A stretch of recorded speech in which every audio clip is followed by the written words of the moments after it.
Honey, I lost my virginity at 66 years old. 66. Let that sink in for a moment. I got married at 23, spent 41 years sleeping next to a man every single night, became a widow at 64, and I had never, not once in my entire life, been with a man. Not really. Not the way married folks are supposed to be. And you know who my first time was with? A 38-year-old man I met on Facebook. I can already see your face. I can already hear what you're thinking. Lord have mercy, this woman has lost her mind. That's exactly what my daughter-in-law said. That's what my neighbors whispered. That's what the whole town of Mobile, Alabama decided about me the moment they found out. But here's the thing, honey. I didn't lose my mind. I finally found it. At 66 years old, after a lifetime of being quiet, being proper, being the good Christian wife everyone expected me to be, I finally woke up. And the truth that woke me up? It was uglier than anything I could have imagined. See, I spent 43 years of my life a virgin because of a lie told to me by a pastor. Not just any pastor, Pastor Billy Crawford, the most respected man in our church, the man who baptized half the babies in Mobile County, the man everyone trusted with their deepest confessions. And he was my husband's best friend, his very best friend. Maybe too close if you know what I mean. I didn't understand it back then.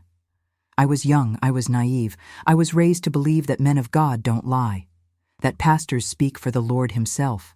So when Pastor Billy sat me down the morning after my wedding night and told me that intimacy with my husband would be a mortal sin, I believed him. Every single word. He looked me straight in the eyes, those serious, holy eyes, and he said, "Loretta, the marital act is only for procreation. Earl has a medical condition that prevents children. For you two to be intimate would be a sin against God." I was 23 years old, fresh out of my mama's house. Didn't know anything about anything, and I trusted him completely. So I obeyed. For 41 years, I slept next to my husband Earl, and never once felt his hands on my body. Never once knew what it meant to be desired.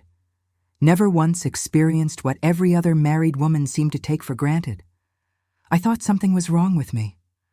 I thought I wasn't pretty enough, wasn't desirable enough, wasn't woman enough to make my own husband want me. I spent decades looking at myself in the mirror, wondering what was so broken inside me that my own husband couldn't bear to touch me. And the whole time, the whole damn time, it was a lie. But that's not even the worst part. The worst part is what I discovered after they both died. Earl passed in 2022, heart attack, right there in the living room. 3 months later, Pastor Billy died too.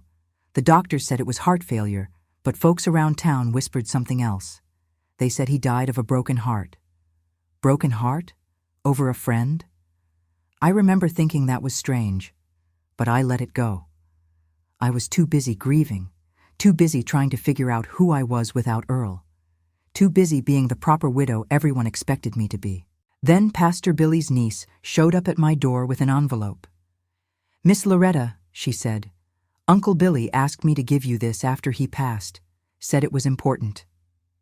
I opened that envelope right there on my front porch, with the Alabama humidity sticking to my skin and the smell of magnolias in the air. My hands were shaking. I didn't know why yet, but something in my gut told me this was going to change everything. The letter was short. Just a few lines in that careful handwriting I'd seen on church bulletins my whole life. "Loretta, forgive me. Earl was impotent since he was young. His family asked me to create the story about sin, so you'd never find out and never seek an annulment. The shame would have been too great for the Hutchins name. Please forgive me. Impotent." That's what the letter said. But honey, let me tell you something. Impotent doesn't explain everything. Impotent doesn't explain why my husband spent every Thursday night at the church rectory with Pastor Billy, just the two of them. Men's Bible study, Earl called it. 41 years of Thursday nights, coming home late, or sometimes not coming home at all. "Fell asleep in the guest room," he'd say. We were drinking communion wine and lost track of time.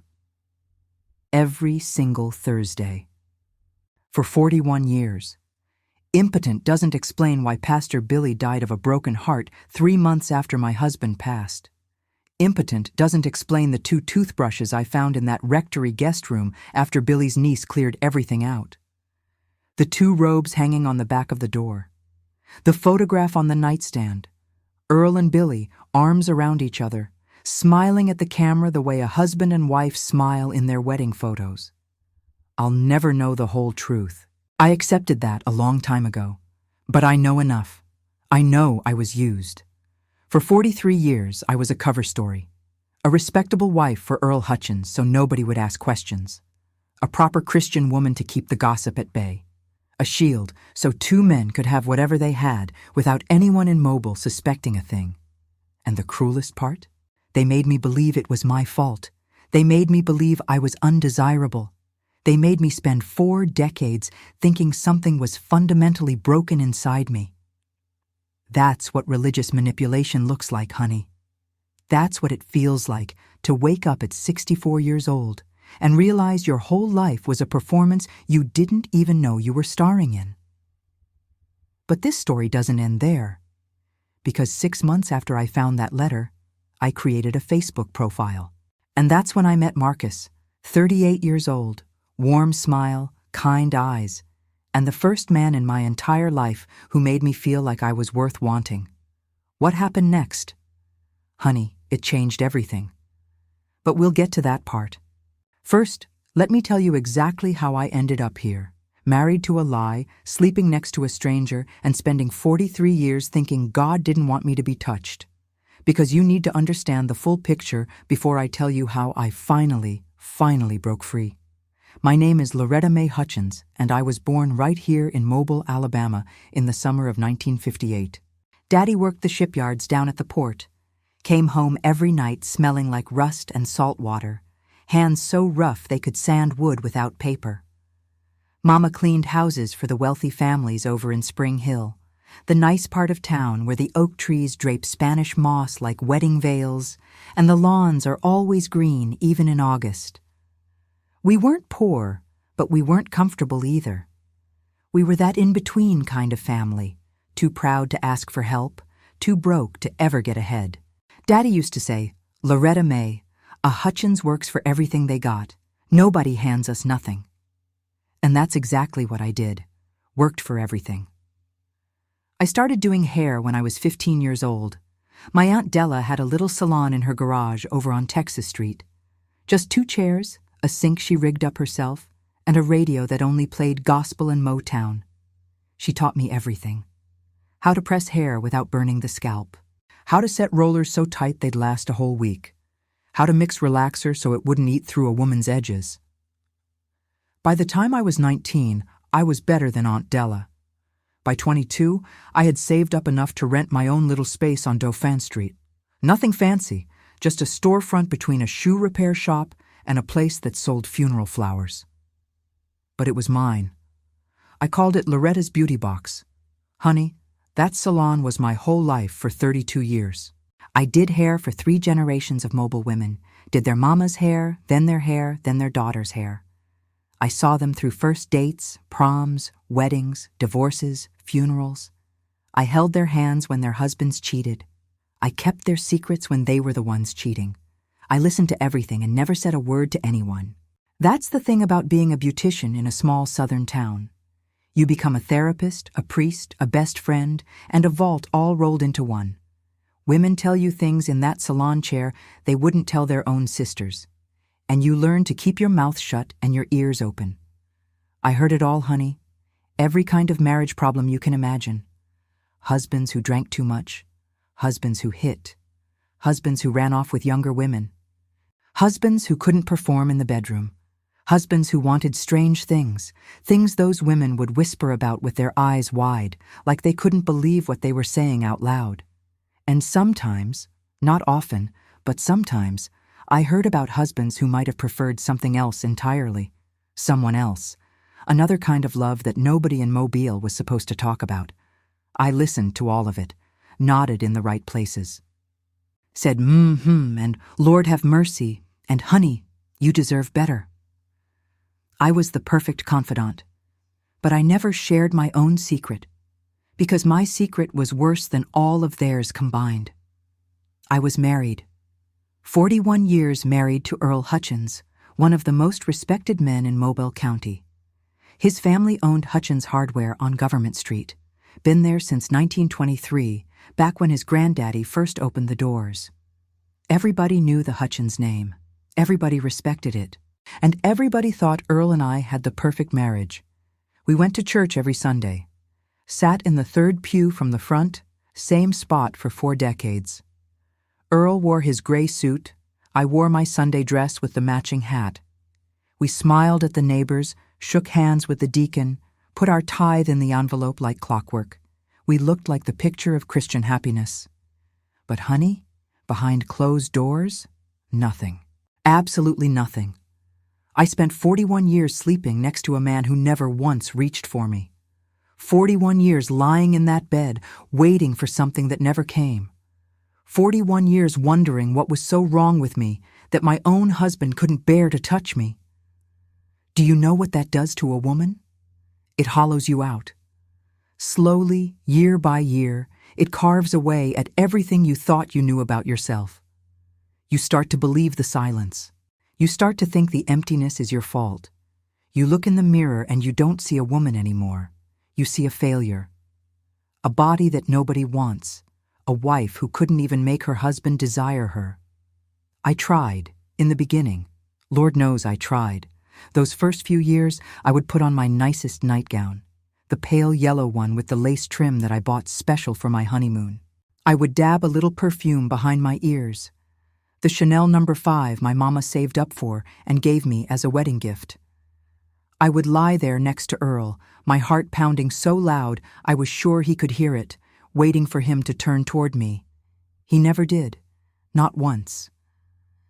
After a while, I stopped trying, stopped wearing the nice nightgowns, stopped with the perfume, stopped hoping. I told myself it was because of what Pastor Billy said. That intimacy was a sin for us because of Earl's condition, that God had a different plan for our marriage, that being a good wife meant accepting this sacrifice. But deep down, in that place where you keep the truths you can't say out loud, I didn't believe it. Not really. Something felt wrong. Something felt off. I just couldn't name it. I noticed things over the years, small things that didn't add up, like how Earl's eyes would linger a little too long on certain men. The young deacon with the broad shoulders, the new choir director with the gentle voice, the mechanics down at the garage when we'd take the car in for service. I'd catch Earl looking, and then he'd look away quick, like he'd been caught doing something he shouldn't. I noticed how uncomfortable he got during certain conversations. Whenever the ladies at church would gossip about so-and-so's son who moved to San Francisco and never came back, or someone's nephew who brought a roommate to Thanksgiving dinner, Earl would go quiet, stiff. He'd find an excuse to leave the room. I noticed how he was with Pastor Billy. The way Earl smiled around him, really smiled, not the polite smile he gave everyone else, but something deeper, something that reached his eyes, the way he laughed at Billy's jokes like they were the funniest things he'd ever heard, the way they'd stand a little too close sometimes, shoulders almost touching, like they were sharing a secret the rest of us weren't part of. And those Thursday nights. Lord, those Thursday nights. Every single week, without fail, Earl would head to the church after dinner. Men's Bible study with Billy, he'd say. Just the two of them. Nobody else ever joined. He'd come home late, sometimes past midnight. Sometimes he wouldn't come home at all. Fell asleep in the guest room, he'd say the next morning. Billy and I got to talking, opened some communion wine, lost track of time. You know how it is. I didn't know how it was. But I didn't ask questions. Good wives didn't ask questions. Good Christian women trusted their husbands. That's what I'd been taught. So I smiled. I nodded. I made his breakfast and ironed his shirts and kept his house clean and never, ever asked what really happened on those Thursday nights. The ladies at the salon used to joke about it. "Loretta, honey, your husband spends more time with that pastor than he does with you," Miss Dolores would say while I was setting her curlers. "If I didn't know better, I'd think they were married to each other." Everyone would laugh. I'd laugh too. Play along, act like it was the silliest thing I'd ever heard. But late at night, lying alone in that big, empty bed while Earl was off at the rectory again, I would think about those jokes, turn them over in my mind like stones in my palm. Wonder if maybe, just maybe, there was more truth in them than anyone wanted to admit. I never said it out loud, not to anyone. Some thoughts are too dangerous to speak. Some questions, once you ask them, can't be unasked. So I kept my mouth shut, did my hair, ran my salon, played the role of happy wife for 41 years while something inside me slowly withered and died. That's who I was, honey. That's the woman I was for most of my life. Quiet, obedient, empty, and completely, totally alone. The day everything changed started like any other Tuesday. It was October, about 3 months after Earl passed. The leaves on the old magnolia tree in my front yard were just starting to turn, and there was that first hint of coolness in the air. You know that feeling in Alabama when summer finally decides to let go and you can breathe again without sweating through your blouse. I was sitting on my porch swing, same spot I'd sat every morning for 40 years, drinking my coffee and watching the neighborhood wake up. Mrs. Patterson walking her little terrier, the Martinez boy riding his bike to school, the mail truck making its slow crawl down Cypress Lane. Normal, ordinary. Just another day of being a widow and trying to figure out what to do with all this silence. That's when I saw the car pull up. It was a silver Honda, nothing special, but I didn't recognize it. In a neighborhood like mine, you know every car.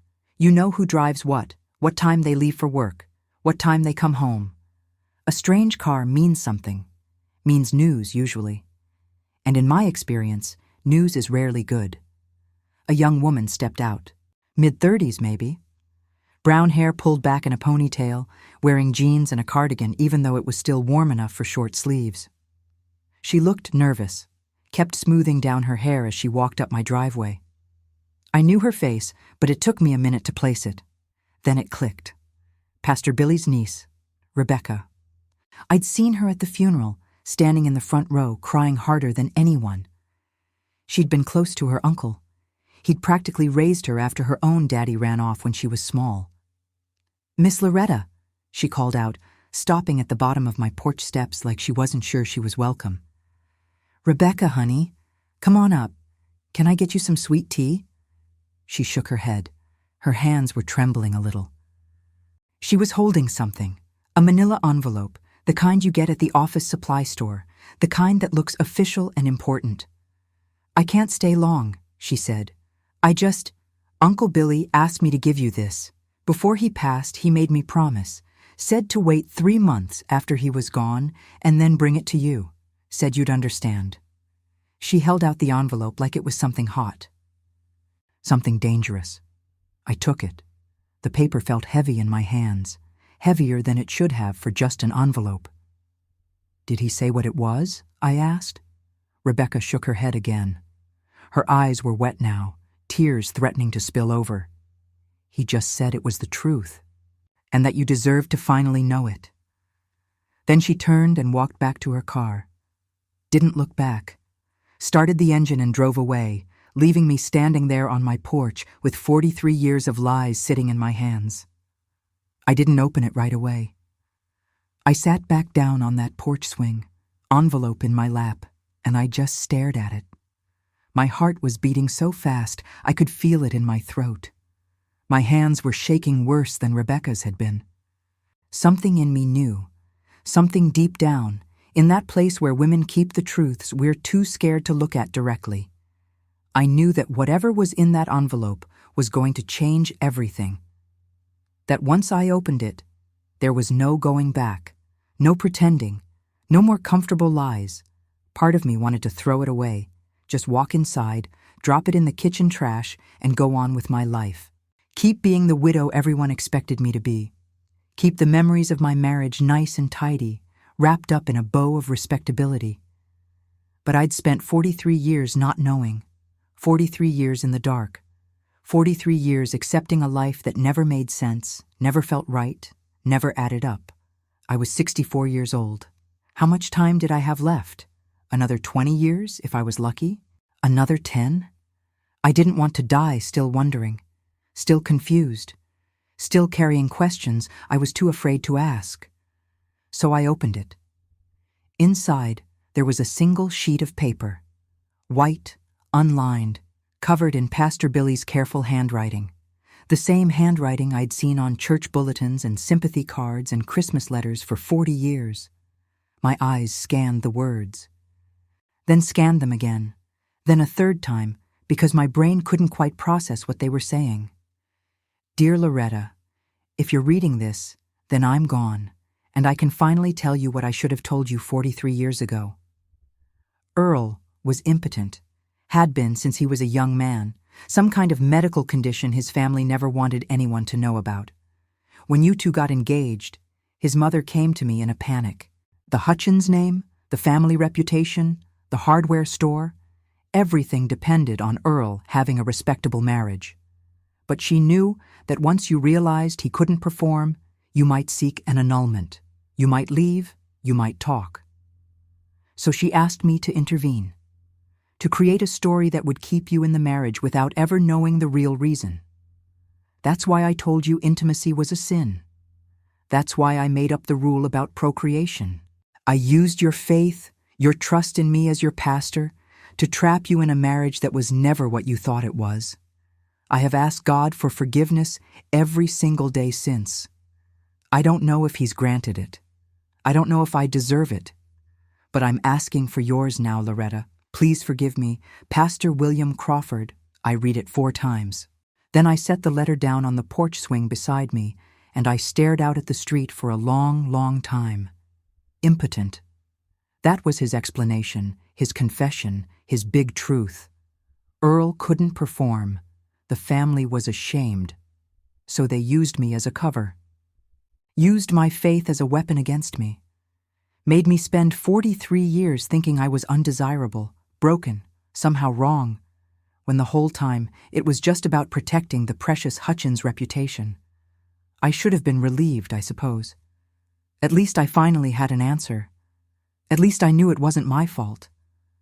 But sitting there on that porch, with the October breeze cooling my face and Pastor Billy's confession in my lap, I didn't feel relief. I felt rage, because that letter didn't explain everything.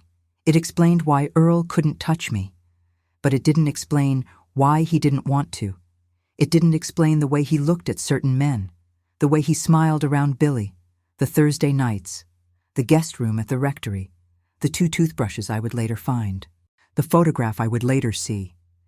Impotence is a medical condition. It doesn't explain love. And sitting there on my porch, 64 years old and finally holding the truth in my hands, I realized the letter wasn't the whole story. It was just the version they wanted me to believe. The real truth, the complete truth. That was something Billy took to his grave, something Earl took to his. But I was still here, still breathing, still asking questions. And for the first time in 43 years, I wasn't going to stop until I found answers. I don't know how long I sat on that porch. The coffee in my cup went cold. The sun moved across the sky, shifting the shadows on my lawn from one side to the other. Mrs. Patterson walked her terrier past my house again, the afternoon walk this time, and waved at me. I must have waved back, but I don't remember doing it. I was somewhere else, somewhere deep inside myself, in a place I'd kept locked for 43 years. The rage came first. It started in my chest, hot and tight, like someone had lit a match behind my ribs. Then it spread, up into my throat, down into my stomach, out through my arms until my hands were shaking so bad I had to set the letter down before I tore it to pieces. 43 years. 43 years I had given to that man, to that family, to that church. I had cooked Earl's meals, washed his clothes, kept his house spotless, smiled at his mother's Sunday dinners even though that woman looked at me like I was something she'd scraped off her shoe. I had played the role of perfect wife so well that nobody, Not my own mama before she passed, not my cousins, not my friends from the salon, ever suspected anything was wrong. And the whole time, they knew. Earl knew. Billy knew.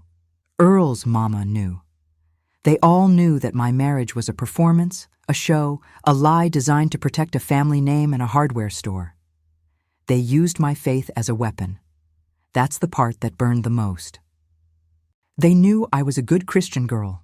They knew I trusted Pastor Billy like I trusted God himself. They knew that if a man of the cloth told me something was sin, I would believe it without question. And they used that, twisted it, turned my own devotion into a cage. I thought about all those Sunday mornings, sitting in that third pew, listening to Billy preach about honesty and integrity and walking in the light of the Lord. All those sermons about truth and righteousness, spoken by a man who had lied to my face for 4 decades, who had stolen my entire life with a few carefully chosen words. I wanted to scream. I wanted to drive to the cemetery and stand over Billy's grave and curse him until my voice gave out. I wanted to dig up Earl's casket and demand answers from a man who could no longer speak. But I couldn't do any of that. So I just sat there, shaking with a fury I didn't know I had in me, while the world went on like nothing had happened. Then the grief came. It hit me like a wave, sudden and overwhelming, and before I knew it, I was crying. Not the quiet, dignified tears of a widow at a funeral. These were ugly tears, loud, gasping sobs that came from somewhere so deep I didn't even know that place existed. I cried for the girl I used to be. 23 years old, standing at the altar in my mama's borrowed dress, so full of hope and dreams and love. I thought I was starting a life that day. I thought I was becoming a wife, a partner, maybe someday a mother. I had no idea I was walking into a trap. I cried for all the nights I lay awake, wondering what was wrong with me. All the times I looked in the mirror and hated what I saw. All the moments I blamed myself for my husband's coldness, convinced that if I was just prettier, just thinner, just better somehow, he would finally want me. I cried for the children I never had. Earl and I never discussed it after that first conversation with Billy. I just accepted that motherhood wasn't in God's plan for me. But sitting there on that porch, I realized the truth.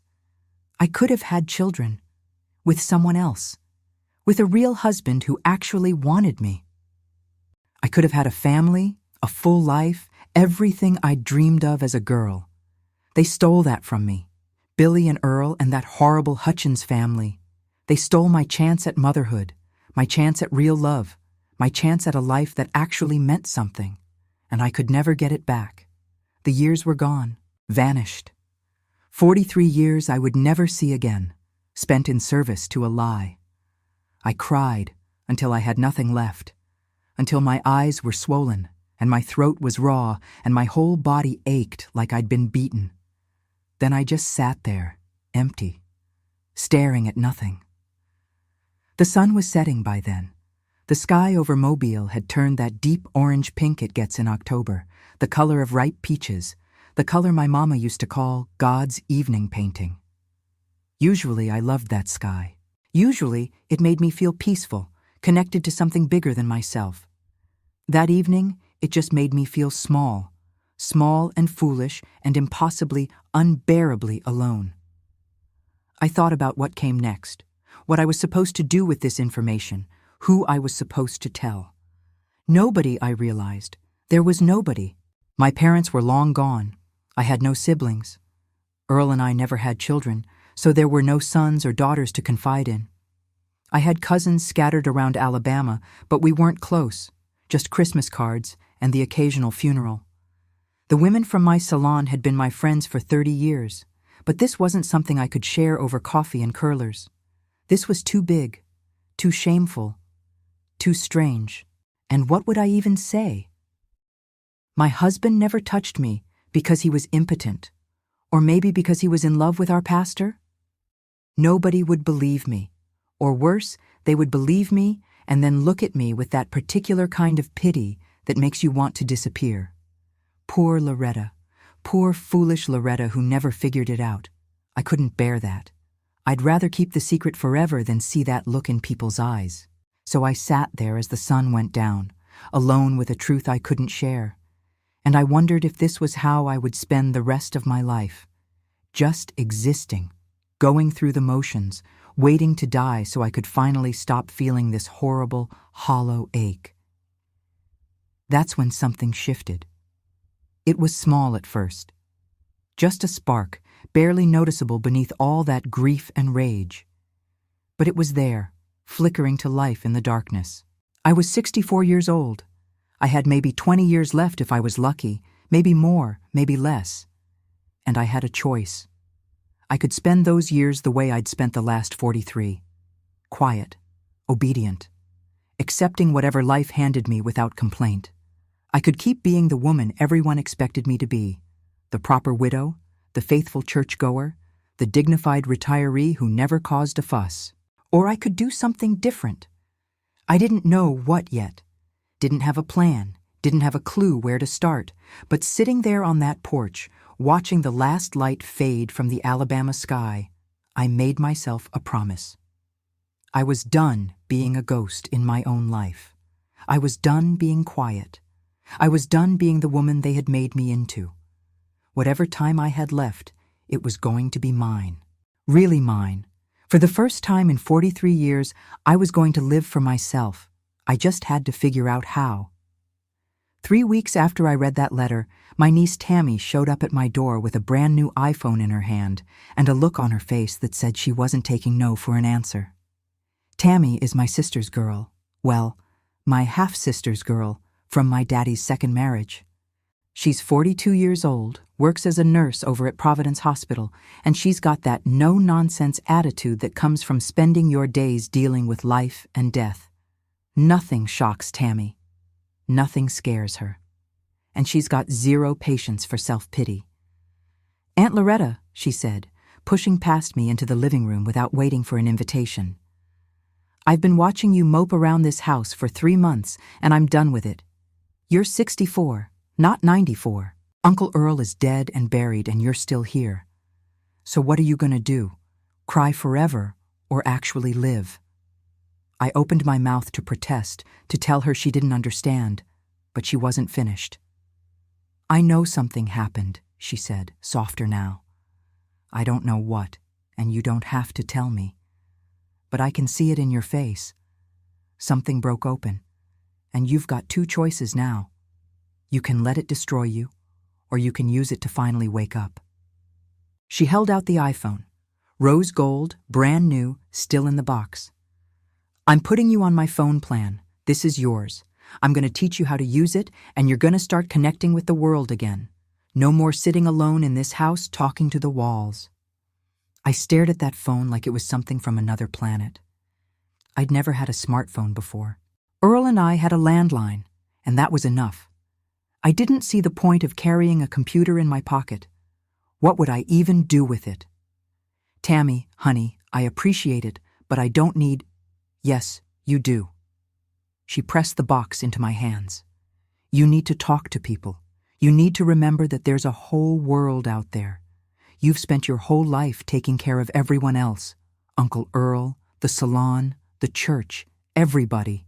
When's the last time you did something just for you?"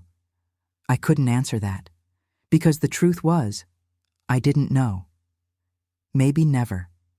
Maybe there had never been a time when I was just Loretta, living for Loretta, doing what Loretta wanted. Tammy spent the whole afternoon teaching me how to use that phone, how to turn it on, how to make calls, how to send text messages, which felt ridiculous, typing with my thumbs like a teenager, how to take pictures, how to connect to the Wi-Fi. And then she showed me Facebook.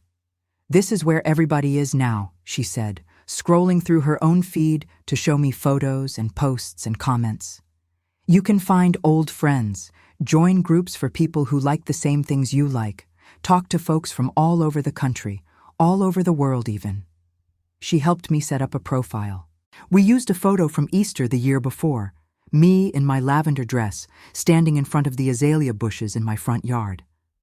I looked tired in that picture, I thought. Tired and old. But Tammy said I looked beautiful, so we used it anyway. "There," she said, hitting a button. "You're official now. You're on Facebook." After she left, I sat on my couch with that phone in my hand, feeling like I'd just been handed the keys to a car I didn't know how to drive. The screen glowed up at me, this little window into a world I'd never been part of. I didn't do anything that first night. Just held the phone, looked at it, set it down, picked it back up again. Part of me felt foolish. A 64-year-old woman, joining Facebook like some lonely teenager looking for friends. But another part of me, that new part, the one that had sparked to life on my porch 3 weeks earlier, was curious. What was out there? Who was out there? What would happen if I actually reached out, actually connected, actually let myself be seen by someone who didn't know me as Earl Hutchins' widow or the lady who used to run the beauty shop on Dauphin Street? The next morning, I started exploring.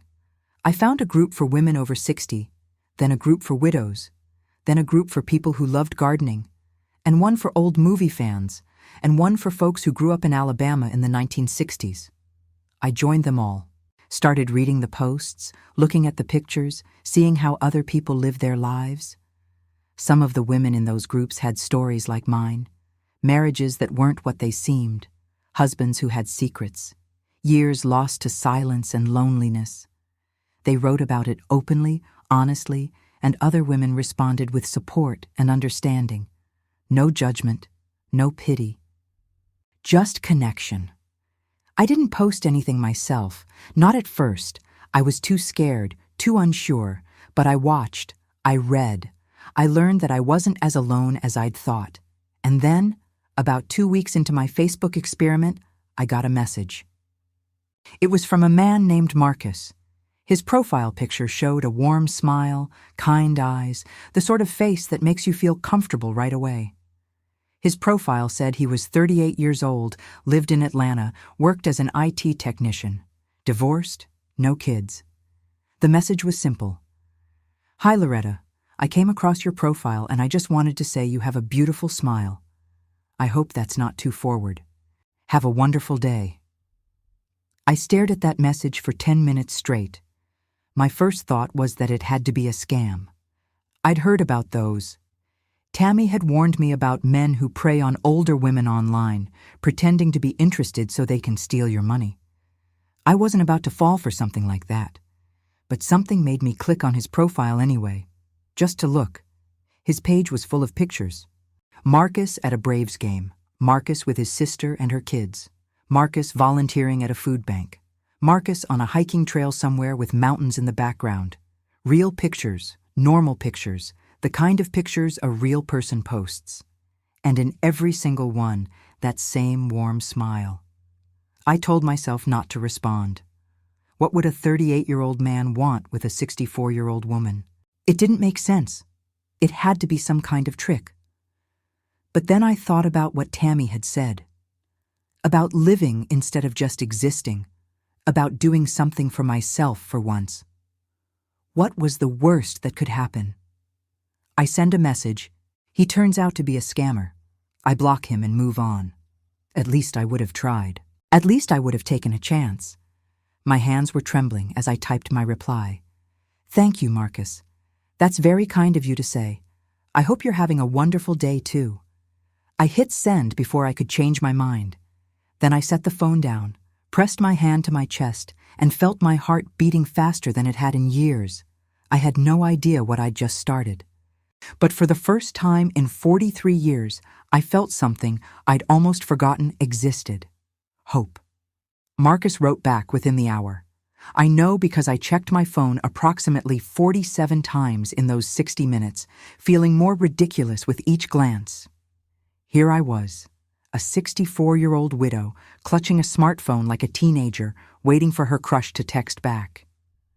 If the ladies from my old salon could see me now, they'd laugh themselves silly.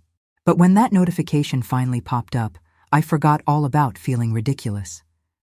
"I'm so glad you wrote back, Loretta. I wasn't sure you would. Tell me something about yourself. What brings you joy these days?" What brings me joy? I sat there staring at that question for a long time. When was the last time anyone had asked me that? When was the last time I'd even asked myself? I thought about lying, making up some cheerful answer about gardening or baking or whatever hobbies a woman my age was supposed to have. But something about the way he'd asked, so simple, so genuine, made me want to be honest. Honestly, Marcus, I'm still figuring that out. I was married for 41 years and my husband passed recently. I'm learning how to be just me again. It's harder than I expected. His response came quickly. I understand that more than you know. When my marriage ended, I felt like I'd lost myself completely. It took a long time to remember who I was outside of being someone's husband. Be patient with yourself. You're doing better than you think. And just like that, we were talking. Not flirting, not at first. Just talking. Real conversation, the kind I hadn't had in years, maybe ever. Earl and I had never talked like this, about feelings, about fears, about who we really were underneath the roles we played. Our conversations had been about grocery lists and bills and what time church started. But Marcus asked questions, real questions. He wanted to know about my childhood, about my parents, about why I'd become a beautician. He wanted to know what music I liked, what movies made me cry, what I dreamed about when I was a little girl. He listened to my answers like they actually mattered. And he shared himself, too. Told me about growing up in Detroit, about his mama who raised him alone after his daddy left, about moving to Atlanta for a job and finding out his wife had been cheating on him for 2 years. Told me about the depression that followed, the therapy that helped, the slow process of rebuilding himself into someone he could respect. We messaged every day, then every few hours, then constantly, a running conversation that picked up each morning and continued until I fell asleep at night.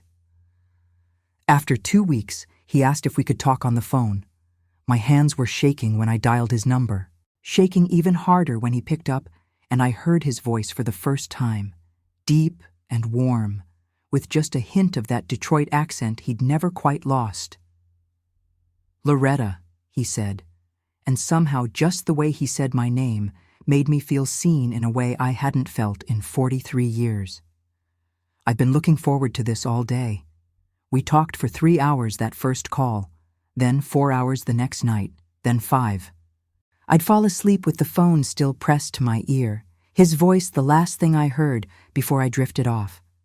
It was Tammy who first noticed the change in me. She came by one Saturday to check on me, expecting to find me moping in front of the television like I'd been doing for months. Instead, she found me in my bedroom, trying on outfits in front of the mirror like I was getting ready for a date. Aunt Loretta? She stood in the doorway, eyebrows raised. What's going on with you? I felt my face flush hot. Nothing, just felt like looking nice today. Uh-huh. She crossed her arms, giving me that nurse look that could see right through any lie. You've got that glow. I've seen that glow before. Who is he? I tried to deny it, tried to change the subject, but Tammy wasn't having it. So I told her about Marcus. Her reaction wasn't what I expected. She didn't laugh or tell me I was being foolish. She didn't warn me about scammers again. She just listened, nodding slowly. And when I finished, she said, "Show me his profile." We went through everything together. His photos, his posts, his friends list. Tammy even did some kind of reverse image search on his pictures to make sure they were real. Everything checked out. He seems legit, she finally admitted. And Aunt Loretta, I haven't seen you smile like this in years, maybe ever. After she left, I thought about what she'd said. It was true. I was smiling more, laughing more. I'd started wearing perfume again, even though there was no one here to smell it. I'd bought new clothes for the first time in a decade. I'd started taking care of myself in ways I'd forgotten I deserved. Marcus made me feel things I'd never felt before. Or maybe I had felt them once, long ago, before Earl and Billy and 43 years of emptiness crushed them out of me. Either way, they were back now. Butterflies in my stomach when my phone buzzed. warmth spreading through my chest when he said something sweet, a flutter in places I'd been taught not to think about. At 64 years old, I was experiencing my first real crush. It terrified me. It exhilarated me. It made me feel alive in a way I couldn't remember ever feeling. And then, 3 months into our daily conversations, Marcus asked the question I'd been dreading and hoping for in equal measure. "Loretta, I want to meet you, in person. I know we live in different cities, but I'll drive down to Mobile. I'll get a hotel room, do everything proper and respectful. I need to see your face. I need to know if this is as real as it feels." I stared at my phone screen, heart pounding so loud I could hear it in my ears. This was the moment, the crossroads. I could say no, keep this safely in the realm of fantasy, protect myself from whatever might happen if we actually met. Or I could say yes. I thought about Pastor Billy's letter, about all those stolen years, about the promise I'd made to myself on that porch, watching the sunset, vowing to finally live. My thumbs moved across the screen before my brain could stop them. "Yes, come to Mobile. I want to see you too."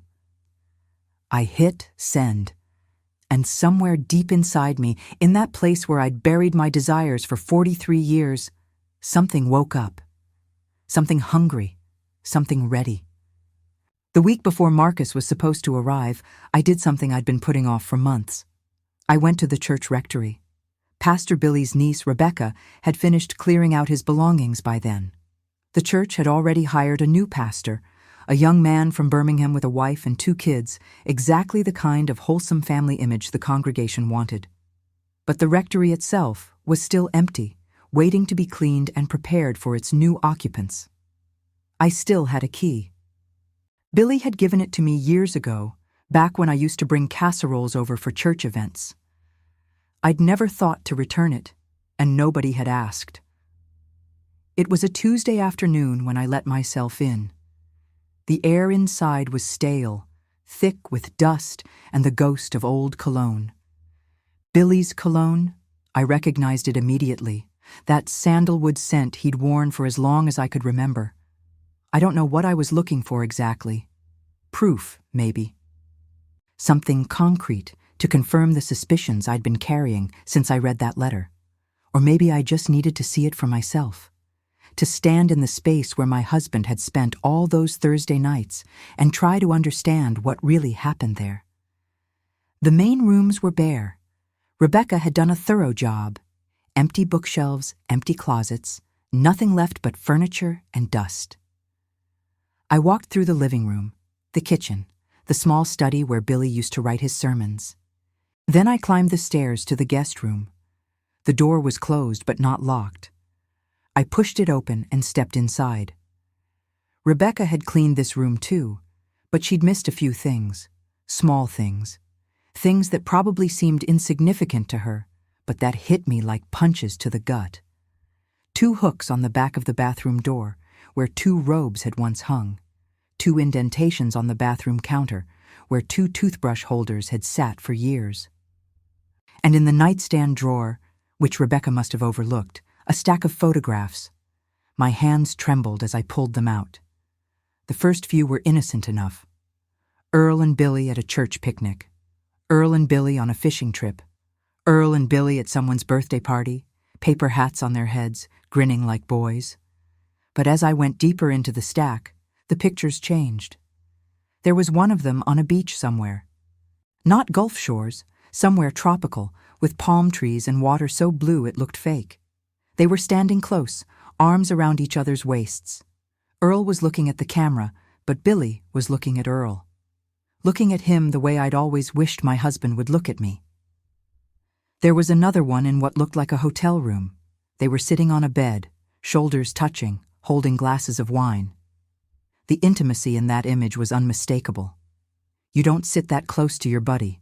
You don't look that comfortable with someone who's just a friend. And then there was the last photograph. It was older than the others. Black and white, slightly faded. 2 young men in their 20s standing in front of a building I recognized as the old seminary school over in Montgomery. Earl and Billy. Young, handsome, full of life. And they were holding hands. Not shaking hands, not clasping hands in some manly gesture of friendship. They were holding hands the way lovers do, fingers interlaced, comfortable, natural. I sat down on the edge of that bed, the same bed where my husband had slept countless Thursday nights, and I stared at that photograph until my vision blurred with tears. I had suspected. Of course I had suspected. But suspecting and knowing are two different things. Suspecting lets you tell yourself stories, find alternative explanations, maintain some shred of doubt. Knowing doesn't give you anywhere to hide. My husband had been in love with Pastor Billy Crawford, probably since they were young men at seminary, probably their whole lives. Everything suddenly made sense. The Thursday nights, the special friendship nobody questioned. The way Earl smiled around Billy, really smiled, in a way he never smiled around me. The impotence that wasn't really impotence at all, just a man who couldn't perform with a woman because women weren't what he wanted. And Billy's lie about intimacy being a sin? It wasn't just to protect the Hutchins family name, it was to protect their secret, to make sure I never got close enough to Earl to figure out the truth. They had built their entire lives around hiding what they were. And they had used me as the cornerstone of that hiding. I was the beard, the cover story, the respectable wife who made everything look normal. For 43 years, I had played a role in a love story that wasn't mine. I had sacrificed my body, my desires, my chance at real love, so that two men could have each other in secret. And the cruelest part? They had each other. Despite everything, despite all the hiding and lying and pretending, they got to experience love, real love, the kind of love I'd spent my whole life dreaming about. I had nothing. I sat in that room for an hour, maybe more. Let the tears come, let the rage come, let it all wash through me until I felt empty and raw and somehow lighter. Then I gathered up the photographs, tucked them in my purse, and walked out of that rectory for the last time. I didn't know what I was going to do with them. Part of me wanted to burn them. Part of me wanted to show them to everyone in Mobile, to scream the truth from the rooftops, to destroy the saintly memory of Pastor Billy Crawford. But another part of me, the part that was learning to let go, just wanted to move on. Earl was dead. Billy was dead. Their secrets had died with them mostly. The only person still suffering from those lies was me. And I was done suffering. Marcus would be here in 5 days. A man who actually wanted me. A man who saw me, desired me, chose me. The past was finished. I couldn't change it, couldn't get those 43 years back. But the future? That was still mine. Marcus arrived on a Friday afternoon in late March. I'd changed my outfit 4 times that morning. Started with a nice blouse and slacks, decided it was too formal. Switched to a sundress, decided it was too young. Tried a cardigan and jeans, decided it was too casual. Finally settled on a soft burgundy wrap dress that Tammy had helped me pick out the week before. "It shows off your figure without trying too hard," she'd said. "And that color makes your skin glow." I hadn't thought about my figure in decades. Hadn't cared whether my skin glowed, but standing in front of that mirror, smoothing down the fabric, I realized I wanted to look beautiful. Not for Earl, not for the church ladies, not for anyone's approval, but my own. And maybe a little bit for Marcus. He texted me when he crossed the Alabama state line, then again when he passed through Montgomery, then again when he was 30 minutes away, 20 minutes, 10. My heart was beating so fast I thought I might faint. When his car finally pulled into my driveway, a blue Honda Accord, practical and clean, I stood at my window watching like a nervous teenager. I saw him step out, stretch his legs after the long drive from Atlanta, and look up at my house. He was taller than I expected, broader. His photos hadn't done justice to the way he carried himself. Confident but gentle, like a man who knew his own strength and chose to use it softly. He was wearing a pale green button-down shirt and khakis. Nice shoes. He dressed up for me. I met him at the door before he could knock. We stood there for a moment, just looking at each other, 3 months of phone calls and video chats and messages, and now here he was, real and solid and standing on my front porch. "Loretta," he said, that voice, even deeper in person. "You're even more beautiful than your pictures." I laughed, a nervous, breathless laugh that didn't sound like me at all. "You don't have to flatter me, honey. I know what I look like." He shook his head, stepping closer. "You don't, though. You really don't." And then he hugged me. Not a polite hug, not a quick embrace. He wrapped his arms around me and held me like I was something precious, something worth holding on to. I pressed my face against his chest and breathed him in. Cologne and fabric softener and something warm underneath that was just him. I couldn't remember the last time someone had held me like that. Maybe no one ever had. We spent that first day just talking. Sat on my porch swing drinking sweet tea, walked along the azalea-lined streets of my neighborhood, had dinner at a little seafood place down by the bay. He asked about my life, my salon, my years in Mobile. I asked about his work, his family, his dreams. It felt easy, natural, like we'd known each other forever instead of just a few months. That night, he walked me to my door and kissed me on the cheek. Gentle, respectful. "I'll see you tomorrow," he said. I floated inside on a cloud. The second day, he took me to Gulf Shores. I hadn't been to the beach in 15 years. Earl never liked the sand, never liked the crowds, never liked anything that might mess up his careful routine. But Marcus spread out a blanket on the shore, and we sat there for hours, watching the waves roll in, feeling the salt breeze on our skin. He held my hand. Just held it, fingers interlaced with mine, like it was the most natural thing in the world. I kept glancing down at our joined hands, marveling at how right it felt, how simple, how strange that something so small could feel so revolutionary. That night, he kissed me for real. We were standing outside his hotel room. He'd booked a place downtown, keeping everything proper like he'd promised. And I was about to say goodnight when he cupped my face in his hands and looked at me with those warm brown eyes. "Loretta," he said quietly, "I know you've been through a lot.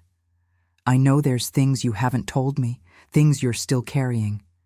And I want you to know. We don't have to do anything. We don't have to rush anything. I'm here because I want to be with you, whatever that looks like." Then he kissed me. Soft at first, tentative, giving me room to pull away if I wanted to. I didn't want to. I leaned into that kiss like I was drowning, and he was air. 43 years of loneliness. 43 years of wondering what was wrong with me. 43 years of believing I was undesirable. All of it dissolved in that moment. Someone wanted me, really wanted me. Not as a cover story, not as a prop for appearances, but as a woman. I pulled back just far enough to speak. "Marcus, I need to tell you something." He waited, patient as always. I swallowed hard. "Earl and I, I'm 66 years old and I've never been with a man. Not really. Not the way married people are supposed to be." I expected shock, maybe disgust, maybe pity. What I got was something else entirely. He took my hands in his. "Loretta, that doesn't change anything. Not one thing. I don't care about your past. I care about right now. I care about you." That night, I went inside his hotel room. I was shaking so badly I could hardly walk. Marcus noticed, of course. He sat me down on the edge of the bed, brought me a glass of water, and knelt in front of me. "We can stop any time," he said. "Any time you say the word, we stop. This is about you, Loretta, about what you want." What I wanted. Nobody had ever asked me that before. Not once in 66 years had anyone cared about what I wanted. I looked at this man, this kind, patient, beautiful man who had driven 6 hours just to see me, who held my hand on the beach, who kissed me like I was precious. And I knew what I wanted. I want to stay. I whispered. I want to know what I've been missing. He nodded, stood up slowly, turned off the harsh overhead light, and switched on the soft lamp by the bed. Then let me show you, he said. And honey, he did. He showed me everything. He was patient, so patient, talked me through every moment, every touch, made sure I was comfortable, made sure I understood what was happening and why. Treated my body like it was something sacred, something worth taking time with. And when it finally happened, when I finally understood what all those women in my salon had been talking about for 32 years, I cried. Not from pain. Not from shame, from relief, from joy, from grief for all those lost years. At 66 years old, in a hotel room in Mobile, Alabama, with a man 28 years younger than me, I discovered that my body worked. It had always worked. The problem had never been me. I woke up the next morning in Marcus's arms, sunlight streaming through the hotel curtains, and for a moment I didn't know where I was. Then I remembered. Everything. I lay there perfectly still, afraid that if I moved, the spell would break, that I'd wake up for real this time and discover it had all been a dream. The kind of dream I used to have in my 30s and 40s, where a faceless man would touch me and I'd wake up aching with a loneliness I couldn't name. But Marcus was real. His arm draped across my waist was real. His breath warm against the back of my neck was real. The soreness in places I'd never been sore before, that was real too. I started to cry, quietly, so I wouldn't wake him. Just tears sliding down my face onto the pillow. Tears I couldn't have stopped, even if I'd wanted to. I cried for the girl I used to be, the one who walked down the aisle at 23, so full of hope, so sure that love and happiness were waiting just around the corner. I cried for all the years she spent waiting, all the nights she lay awake, wondering what was wrong with her, all the times she looked at other couples, holding hands at the grocery store, stealing kisses at church picnics, and felt that sharp stab of envy mixed with shame. I cried for the woman I became, the one who learned to stop hoping, who built walls so high around her heart that she forgot there was anything inside worth protecting, who convinced herself that some people just weren't meant for love, and she was one of them. And I cried for the woman I was becoming, this strange, terrifying, wonderful new version of myself who had spent the night with a younger man and felt no shame about it, who had discovered pleasure at 66 and wanted more, who was finally ready to live. Marcus stirred beside me. His arm tightened around my waist, pulling me closer. "Hey," he murmured, voice rough with sleep. "You okay?" I wiped my face, embarrassed. "I'm fine, just overwhelmed, I guess." He propped himself up on one elbow, looking down at me with those warm brown eyes. No judgment in them. No concern that he'd made a mistake, just tenderness. "Talk to me," he said. So I did. I told him everything. About Earl, about Pastor Billy, about the letter and the photographs and the 43 years of lies. I told him about the Thursday nights, the guest room at the rectory, the toothbrushes and the robes, and the picture of two young men holding hands. I told him what I'd figured out and what I'd never know for certain. I told him about the rage and the grief and the hollow emptiness that had lived inside me for so long, I'd forgotten it wasn't supposed to be there. Marcus listened without interrupting. When I finally finished, my voice hoarse and my eyes swollen, he pulled me close and held me against his chest. "I'm sorry," he said. "I'm so sorry they did that to you. It's not your fault. I know, but I'm still sorry. You deserved so much better, Loretta. You deserved a real marriage, real love. You deserved someone who saw you." I looked up at him. "You see me?" He smiled, that warm smile I'd fallen for 3 months ago on a glowing phone screen. "Yeah, I do." We stayed in that hotel room all morning, ordered room service, pancakes and bacon and fresh orange juice, the kind of indulgent breakfast I never allowed myself at home. We ate in bed like honeymooners, laughing when I got syrup on the sheets, talking about everything and nothing. And then we made love again. It was different this time, less tentative. I knew what to expect now, knew what my body could do, knew how to ask for what I wanted. Marcus was patient as ever, but I didn't need as much patience anymore. I was learning, discovering, coming alive in ways I hadn't known were possible. Afterward, lying tangled together in those syrup-stained sheets, I said something I'd never said out loud before. I wasted so much time. Marcus shook his head. You didn't waste it. It was stolen from you. There's a difference. 43 years, Marcus. 43 years I could have been living, really living, and instead I was just existing, going through the motions, playing a part in someone else's story. He turned to face me, his expression serious. You can't get those years back. Nobody can, but you've got years ahead of you still. Could be 20, could be 30, could be more. What are you going to do with them? It was the same question Tammy had asked me, in different words. The same question I'd been asking myself since the day I read Billy's letter. What was I going to do? I thought about my house, the one I'd shared with Earl for 4 decades, the furniture we'd picked out together, the dishes his mother had given us, the bed where I'd lain alone night after night. I thought about the church where I'd sat every Sunday, listening to sermons about truth and righteousness from a man who'd been lying to my face. I thought about Mobile, the only place I'd ever lived, the town where everyone knew me as Earl Hutchins' widow, the lady who used to run the beauty shop, the quiet woman who kept to herself. And I thought about Atlanta, about Marcus's apartment there, about the life he'd built, about the possibility of something completely new. I don't know yet, I admitted. But I know I can't keep living the way I was. I can't go back to being that ghost, rattling around in that empty house, waiting to die. Marcus took my hand. You don't have to figure it all out today. We've got time. Time. For 43 years, time had been my enemy.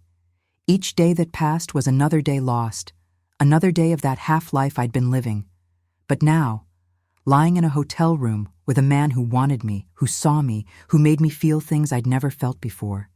Now time felt like a gift. I squeezed his hand. Come back to Mobile next month. He grinned. Try to stop me. And just like that, we had a plan. Not a big plan, not a forever plan, just a next step. A reason to look forward instead of back. It was enough. For the first time in 66 years, it was enough. Word got out faster than a summer wildfire. I should have known it would. This is Mobile, Alabama, honey.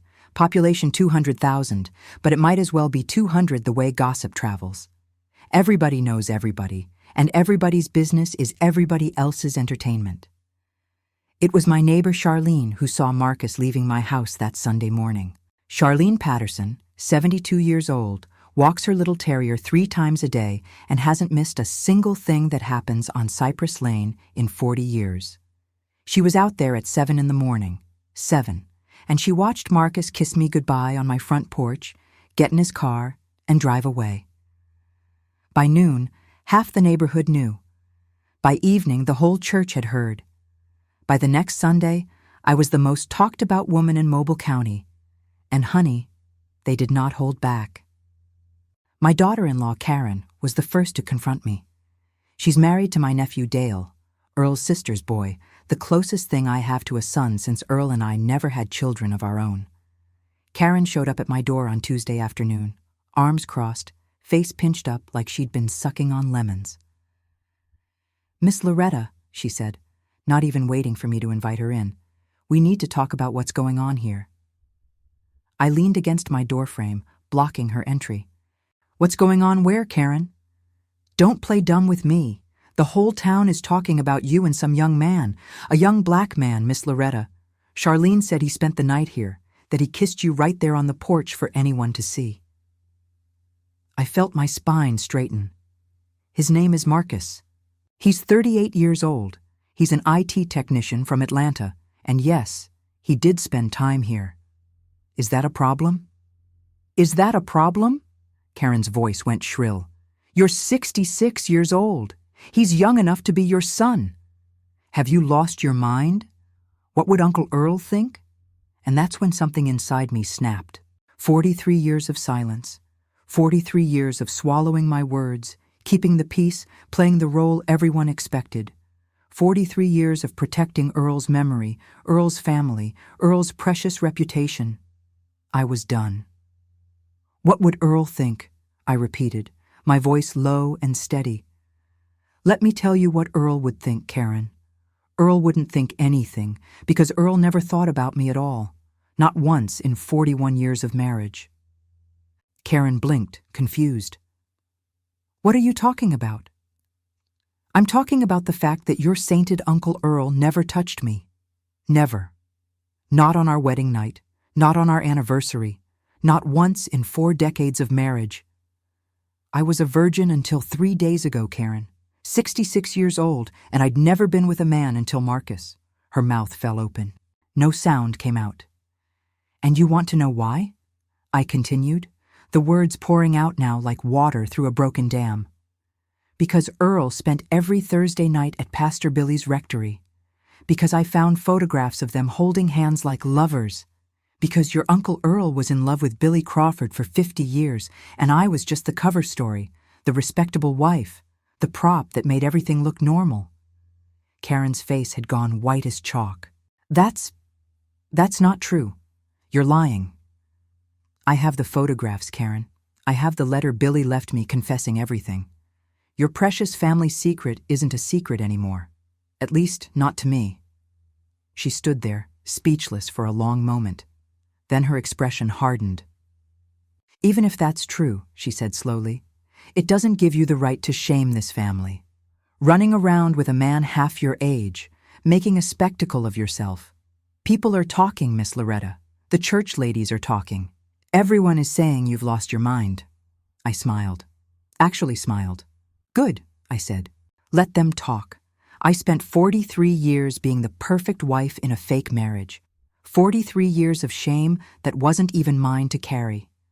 If they want to talk about me finally living my life, finally feeling pleasure, finally being with someone who actually wants me, let them. I've got nothing left to be ashamed of. Karen left without another word.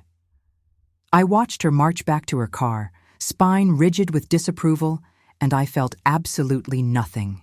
No guilt, no embarrassment, no regret. Just freedom. The church ladies dropped me from the women's ministry group the following week, sent a nice little note explaining that my lifestyle choices were not in keeping with the values of the congregation. I read it once, laughed out loud, and threw it in the trash. Some of my old salon clients stopped waving when they passed my house. A few crossed the street when they saw me coming, like scandal was contagious. One woman, Dorothy Hawkins, whose hair I did every Saturday for 15 years, actually called me a disgrace to my husband's memory. I let it all roll off me like rain off a tin roof. Because here's what those people will never understand. I already lived their version of a respectable life. I did everything right. Married the right man, went to the right church, kept the right house, followed all the right rules. And where did it get me? 43 years of loneliness. 43 years of lies. A marriage that was nothing but a performance. Their approval means nothing to me anymore. Today I'm 66 years old, and I'm finally truly alive. Marcus and I have been together 2 years now. He drives down from Atlanta once a month to spend a week with me, and I go up there to visit him. We've traveled together, New Orleans, Savannah, even took a cruise to the Bahamas last spring. I wore a swimsuit on the beach at Gulf Shores, honey. 66 years old. Cellulite and wrinkles and all, standing in the sun with a man 28 years younger than me. And I didn't care who saw. My body works. It always did. I was never broken. I was never undesirable. I was just trapped in a lie someone else built around me. Sometimes I still look at those photographs I found in the rectory. Earl and Billy, young and in love, hiding who they really were from a world that wouldn't accept them. Part of me feels sorry for them. They were trapped too, in their own way, living in a time and place where their love had to be secret. But they had each other. They had 50 years of Thursday nights and fishing trips and stolen moments. They had love, even if it was hidden. I had nothing, and they made sure of that. So no, I don't feel too sorry for them. I save my compassion for the woman I used to be, that lonely, confused, longing woman who thought she was broken, who wasted decades waiting for something that was never going to come. She deserved better. I deserved better. And now, finally, I'm giving myself what I deserve. If you're listening to this and you're 50, 60, 70 years old, and you've spent your life waiting for permission to live, stop waiting. The permission isn't coming. You have to give it to yourself. It doesn't matter what your family thinks. Doesn't matter what the neighbors whisper. Doesn't matter if the church ladies clutch their pearls and cross your name off the prayer list. This is your life, honey. Your one precious life. And nobody, not your husband, not your pastor, not your children, not anyone, has the right to steal it from you. I lost 43 years to other people's lies. Don't you lose one more day to yours. It's never too late to start living. Trust me, I'm living proof.